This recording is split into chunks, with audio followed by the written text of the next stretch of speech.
Hello friends और क्या हाल चाल हैं। तो आज के वीडियो में हम बात करेंगे एजेंटिक एआई के बारे में।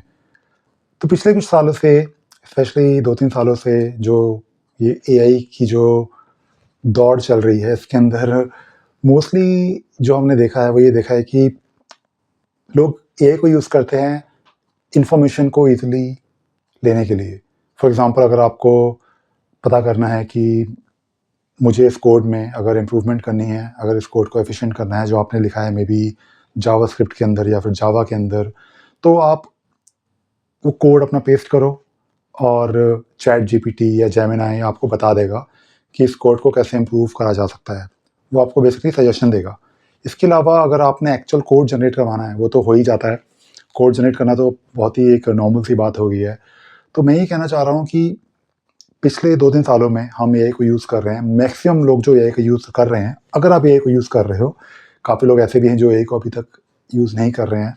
अभी तक उन्होंने एआई को अपने वर्कफ्लो में इंक्लूड ही नहीं किया है, which is fine, but they are missing out. But अगर आप एआई को यूज़ कर रहे हो 2-3 सालों से, तो आपको अब नेक्स्ट लेवल पे जाना है।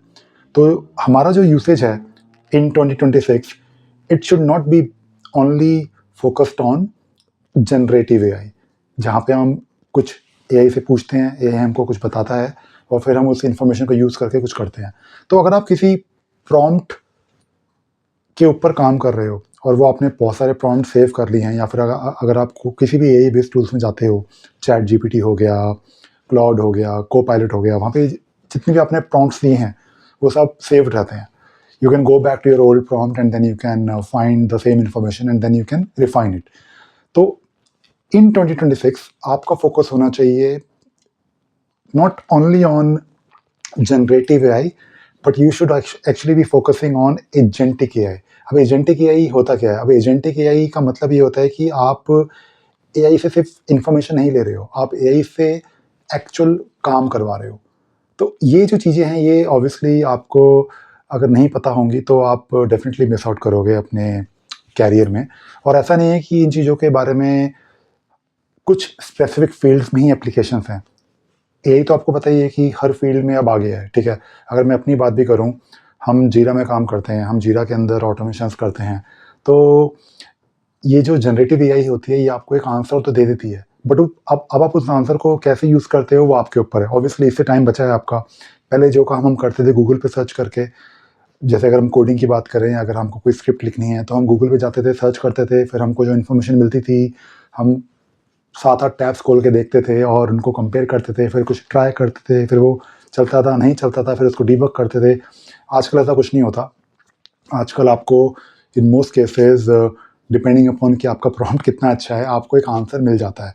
बट आप इमेजिन करो कि instead of getting the answer, आपको एआई को यूज़ करके ना ना सिर्फ आपने कोड जनरेट करा, बट आपने उस कोड की टेस्टिंग भी कर ली और आपने उस कोड को डिप्लॉय भी कर दिया और आपने बेसिकली एक पूरा वर्कफ्लो ऐसा बना लिया जहाँ पे कोड जनरेशन से लेके डिप्लॉयमेंट तक आपका सारा काम हो रहा है। इनफैक्ट कोड जनरेशन भी थोड़ा बाद में आता है, उससे पहले आपका जो रिक्वायरमेंट्स हैं, जो आपकी रिक्वायरमेंट्स उस पे काम होता है। तो बेसिकली जो एंड टू एंड प्रोसेस होता है ना, मैं एक सॉफ्टवेयर डेवलपमेंट की आपको बात बता रहा हूँ, बट ये जो एंड टू एंड प्रोसेस होता है, ये आप पूरा एआई से कर सकते हो। आजकल एआई इन 2026 काफ़ी ही एडवांस हो चुका है और अगर आपको अपने कैरियर को नेक्स्ट नेक्स्ट लेवल पे लेके जाना है, तो आपको एजेंटिक एआई के ऊपर काफ़ी फोकस करना चाहिए। तो ये तो बात हो गई एजेंटिक एआई के बारे में। एजेंटिक एआई होता क्या है? अब इसके अंदर ऑब्वियसली डिपेंड करता है कि आप अपने कैरियर के किस लेवल पे हो। सबसे पहली बात तो ये कि आपको एआई टूल्स की नॉलेज अच्छे से होनी चाहिए, ठीक है? आपको ये पता होना चाहिए कि मोस्ट पॉपुलर एआई टूल्स कौन-कौन से हैं। मैंने आई थिंक अपने पिछले वीडियो में बताया था कि keep a list with you somewhere. आपको पता होना चाहिए कि हाँ, अगर आपको इस पर्टिकुलर चीज़ के बारे में कुछ सर्च करना है, तो ये वाला एआई बेस्ड मॉडल ज़्यादा अच्छा है, ठीक है? May be for image generation some other model, but you should also know how to combine these things together. तो इसके अंदर एक कॉन्सेप्ट होता है जिसे बोलते हैं एजेंट ऑर्केस्ट्रेशन। तो सबसे पहले हम बात करते हैं एजेंट्स की। एजेंट्स बेसिकली आप अपने बना सकते हो और आपको बनाना सीखना चाहिए। इनफैक्ट ऑलमोस्ट सभी, इफ नॉट ऑलमोस्ट सभी, but most of the AI based tools के अंदर ये ऑप्शन होती है कि आप अपना एजेंट खुद बना रहे हो। मैं अगर अपनी बात करूँ, हम जीरा के अंदर जब हम ऑटोमेशंस करते हैं, जीरा के अंदर रोबो करके एक है जो बेसिकली एआई बेस्ड कैपेबिलिटीज़ हैं एटलासियन टूल्स के अंदर, वहाँ पे हम अपने एजेंट्स बना सकते हैं। अब एजेंट्स का काम सिर्फ इतना नहीं होता कि आपको वो इन्फॉर्मेशन ला के दे रहे हैं, एजेंट्स का काम होता है एक्चुअल काम करना, ठीक है? और जीरा के अंदर, स्पेशली जीरा की अगर मैं आपको बात बताऊँ, तो जीरा में जो एजेंट्स होते हैं उनको आप एज अ डिजिटल वर्कर की तरह ट्रीट कर सकते हो।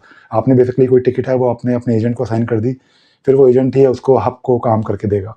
तो बेसिकली ये जो डिजिटल को वर्कर का जो कॉन्सेप्ट है ना, ये बेसिकली आपको ये बता रहा है कि आपने एक एआई बेस्ड एजेंट, जो बेसिकली एक रियल पर्सन नहीं है बट एक डिजिटल टूल है कोई, जिसको हम बोलते हैं डिजिटल कोवर्कर।